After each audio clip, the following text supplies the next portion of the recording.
Hello everyone, my self doctor Pulkit Sharma. तो आज के इस वीडियो में अपन बात करने वाले हैं एज ऑफ नाउ स्टूडेंट्स के बीच में बहुत ज़्यादा कन्फ्यूज़न है क्योंकि आपके पेपर लीक का जो केस है वो ऑनरेबल सुप्रीम कोर्ट के अंदर है।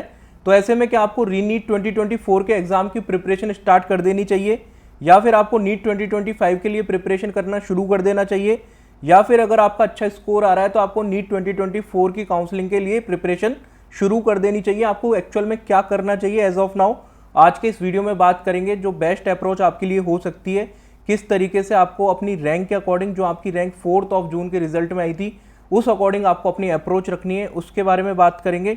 साथ ही इस वीडियो के लास्ट में बताऊंगा आपका रीनीट पॉसिबल है या नहीं है, इसके बारे में भी आज के इस वीडियो में अपन बात करेंगे। तो नीट 2024 में जिन बच्चों का 4 जून को जो रिजल्ट आया था उसके अकॉर्डिंग जिन स्टूडेंट्स को कोई गवर्नमेंट मेडिकल सीट नहीं मिल रही है उनकी मैं सबसे पहले बात करूंगा। उनमें दो तरीके के स्टूडेंट्स हैं। एक तो वो स्टूडेंट जिनका ये आखिरी ड्रॉप था, इसके बाद में वो वापस से ड्रॉप नहीं करेंगे नीट के लिए और किसी और कोर्स में वो एडमिशन ले लेंगे। तो उनके लिए आपको क्या करना है, उनको आपको अभी जो सिचुएशन चल रही है उसके हिसाब से बैकअप के तौर पे 2 से 3 घंटे पढ़ना शुरू कर देना है डेली, या फिर आपको 2 से 3 चैप्टर डेली के पढ़ना शुरू कर देने हैं, क्योंकि आगे आपका रीनीट हो ना हो इस पर कोई क्लैरिटी अभी एज ऑफ नाउ नहीं है। यदि एग्जाम फिर से होता है तो आपके पास एक तरीके से कॉन्फिडेंस बिल्ड हो जाए तब तक, और फिर जब आपको 1 महीने का और टाइम मिले ऑफिशियल डेट अनाउंस होने के बाद में, तो फिर आपका मोमेंटम तब तक बन जाए, फिर उस मोमेंटम को आप कैरी फॉरवर्ड कर सको और आप अपना सिलेक्शन ले सको। तो बैकअप के तौर पर, प्रिकॉशन के तौर पर आपको 2 से 3 घंटे पढ़ना शुरू कर देना चाहिए। इसके अलावा जिन स्टूडेंट्स का ये आखिरी ड्रॉप नहीं था उनको क्या करना चाहिए, तो उसमें भी दो तरीके के स्टूडेंट्स हैं। अगर आपका स्कोर 550 प्लस था या फिर आपका स्कोर 550 से कम था, इस चीज़ को आप ऐसे मान के चलिए आप सिलेक्शन के आसपास थे या फिर 100 नंबर की रेंज के अंदर थे। अगर अपन 655 माने गवर्नमेंट मेडिकल कॉलेज की cut off all India quota की, तो आप 100 मार्क्स की रेंज के अंदर थे, ठीक है। आपका स्कोर 560 था, 570 था, 580 था, इस तरीके का आपका स्कोर था, या फिर आप सिलेक्शन से 100 से ज्यादा नंबर दूर थे और आपका ये आखिरी ड्रॉप नहीं था, आप फिर से ड्रॉप ले सकते हो नीट 2025 के लिए। तो आपको क्या करना है, ठीक है, जिनका स्कोर 550 प्लस था, जो सिलेक्शन की रेंज के 100 मार्क्स के अंदर थे, उनको वापस से 2 से 3 घंटे पढ़ना शुरू कर देना चाहिए, जिससे कि अगर री एग्जाम यदि होता है तो उनके पास एक ऑप्शन रहे, अच्छा स्कोर बढ़ा लें, वो 50, 70, 80 नंबर बढ़ा के सिलेक्शन ले पाए अगर री एग्जाम होता है तो। इसके अलावा जिन स्टूडेंट्स का स्कोर 100 मार्क्स से ज़्यादा कम था, वो सिलेक्शन से काफ़ी ज़्यादा दूर थे, तो उनको मेनली फोकस करना चाहिए नीट 2025 पे, क्योंकि इतने कम समय में इतना ज़्यादा मिरेकल होना थोड़ा पॉसिबल नहीं होता।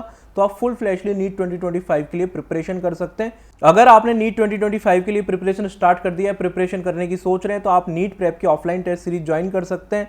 इसमें बिल्कुल आपको ऑफलाइन टेस्ट की फील आएगी जो आपको एक्चुअल में नीट के अंदर फील आने वाली है एग्जाम में, क्योंकि जो नीट का एग्जाम होता है वो भी आपका ऑफलाइन होता है। तो और टेस्ट की टाइमिंग भी एज इट इज़ वही रहेगी जो आपके नीट के एग्जाम की टाइमिंग्स होती है, 2 बजे से 5 बजे तक आपका टेस्ट होगा। तो इसमें आपको OMR फिलिंग का भी मौका मिलेगा, जिससे आपकी प्रैक्टिस उसी अकॉर्डिंगली हो पाए, ऑफलाइन एग्जाम के हिसाब से आप अपने आप को प्रिपेयर कर पाओ और फिर आप नीट के एग्जाम में भी अच्छा कर पाओ। इसके जो क्वेश्चन पेपर होंगे उसमें जो क्वेश्चंस होंगे उनका level as it is NEET की तरह होगा। टेस्ट सीरीज की अगर मैं बात करूं तो आपके पास 54 टेस्ट होंगे, जिसमें आपके 27 ऑनलाइन होंगे, 27 ऑफलाइन टेस्ट होंगे। इसके अलावा यदि आप सिर्फ ऑफलाइन टेस्ट सीरीज या क्लासरूम टेस्ट सीरीज ज्वाइन करना चाहते हो तो आप ये वाला ऑप्शन भी ऑप्ट कर सकते हो, जिसमें आपको सिर्फ ऑफलाइन टेस्ट मिलेंगे, और दूसरा ऑप्शन 54 टेस्ट का जिसमें 27 ऑनलाइन होंगे और 27 क्लासरूम टेस्ट होंगे, आप ये भी ज्वाइन कर सकते हो। सिलेबस की बात करूँ तो आप सिलेबस देख सकते हो और टेस्ट में क्या सिलेबस है, डिस्क्रिप्शन बॉक्स में मैं लिंक भी डाल दूंगा, वहाँ से आप टेस्ट सीरीज़ का सिलेबस और टेस्ट सीरीज़ के जो वेन्यूज़ हैं इंडिया के डिफरेंट सिटीज़ में, डिफरेंट पार्ट में, वो भी आप देख सकते हो, ठीक है। काफ़ी सारी जगह आपके 150 के आसपास जगह पे आपका ये सेंटर है, ठीक है, वहाँ पे आप एग्जाम दे सकते हो ऑफलाइन मोड में। इसके अलावा आपको अभी ज्वाइन करने पे 2000 रुपीज़ का अर्ली बर्ड डिस्काउंट भी मिलेगा। डिस्क्रिप्शन बॉक्स में मैंने सारी डिटेल डाल दी है, वहाँ जाके आप चेक कर सकते हैं। अब अपन बात करते हैं उन स्टूडेंट्स की जिनका नीट 2024 के एग्जाम में एज ऑफ नाउ जो आपका 4 जून को रिजल्ट आया था उसमें उनका सिलेक्शन हो रहा है। उनके लिए काफ़ी स्ट्रेसफुल सिचुएशन है, क्योंकि उनके पास खोने के लिए काफ़ी कुछ चीज़ें हैं, उनकी काफ़ी सारी चीज़ें दाव पे लगी हुई हैं। एक तो उनके अंदर फोमो हो रहा है बहुत ज़्यादा कि बाकी सारे स्टूडेंट्स पढ़ रहे हैं, हम पढ़ नहीं पा रहे, क्योंकि हमारा तो सिलेक्शन हो गया था, अब दोबारा से पढ़ना बहुत मुश्किल है।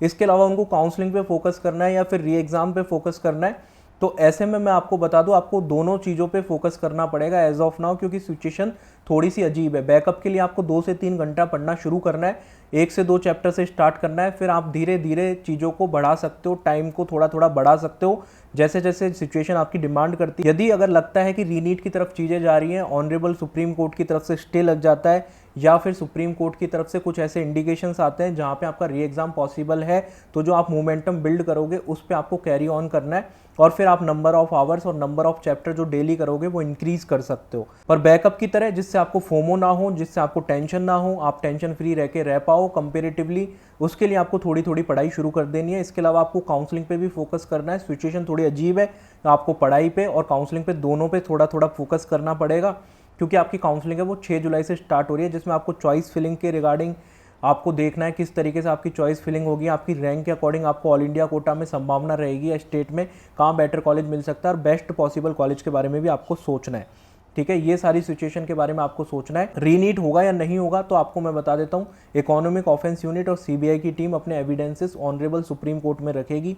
उसके बाद में अगर सुप्रीम कोर्ट को स्ट्रॉन्ग लगते हैं एविडेंसेस, या फिर आपका पेपर लीक काफी सारे स्टेट्स में हुआ है जैसे कि खबरें आ रही हैं, वो ऑनरेबल सुप्रीम कोर्ट में यदि प्रूफ हो जाता है, या फिर चीटर्स इतने ज्यादा हैं जिनको आइडेंटिफाई करना पुलिस के लिए, ओयू के लिए और सीबीआई की टीम के लिए मुश्किल है, तो ऐसे सिनेरियो में आपके रीनीट के चांसेस बढ़ जाएंगे। आपको ये चीज़ समझनी है। एज ऑफ नाउ कोई भी आपको क्लियरली नहीं बता सकता कि आपका रीनीट का एग्जाम होगा या नहीं होगा। सिचुएशन के हिसाब से आपको देखना है, क्योंकि पिछले 4 से 5 दिन में आप देखोगे तो पहले जो संभावना थी रीनीट की 4 से 5 दिन पहले, उससे थोड़ी सी बड़ी है, क्योंकि काफ़ी सारी चीज़ें इसमें नई आई है। झारखंड का केस हो, महाराष्ट्र का केस हो, या फिर बिहार के केस में ईओयू की रिपोर्ट हो। ठीक है, हालांकि ये ऑफिशियली प्रूफ होना कोर्ट में अभी बाकी है, पर जो भी मीडिया रिपोर्ट्स आ रही हैं उसके हिसाब से कुछ चीज़ें इसमें नई इंक्लूड हुई हैं, जिससे पहले की तुलना में थोड़ी सी संभावना बढ़ गई है। काउंसलिंग के बारे में आपको कोई टेंशन लेने की ज़रूरत नहीं है। काउंसलिंग के बारे में आप एक काउंसलिंग प्रोग्राम ज्वाइन कर सकते हैं, जिसमें आपको all India quota, state quota की काउंसलिंग में सारी हेल्प हो जाती है, जिसमें आपको 15% all India quota, state quota की काउंसलिंग, 85% की बॉन्ड, कॉलेज फीस, सब आपको पता चल जाएगा। लास्ट ईयर का कट ऑफ किस कॉलेज का किस राउंड में कितना था, स्टेट वाइज प्रेफरेंस लिस्ट।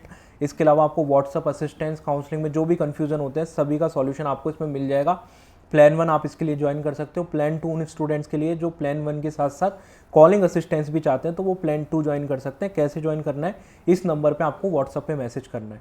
ठीक है, व्हाट्सअप पे आप मैसेज करोगे तो आपको सारी इन्फॉर्मेशन मिल जाएगी। ठीक है, तो आपको दोनों चीज़ों पे फोकस करना है। अगर आपका अच्छा स्कोर आ रहा है तो वीडियो इन्फॉर्मेटिव लगा तो वीडियो को लाइक करके जरूर से चैनल को सब्सक्राइब कर दीजिए। टेलीग्राम को जरूर ज्वाइन कर लीजिए, डिस्क्रिप्शन बॉक्स में लिंक दे रखा है टेलीग्राम चैनल का। Thanks for watching the video. मिलते हैं किसी अगले वीडियो में। बाय।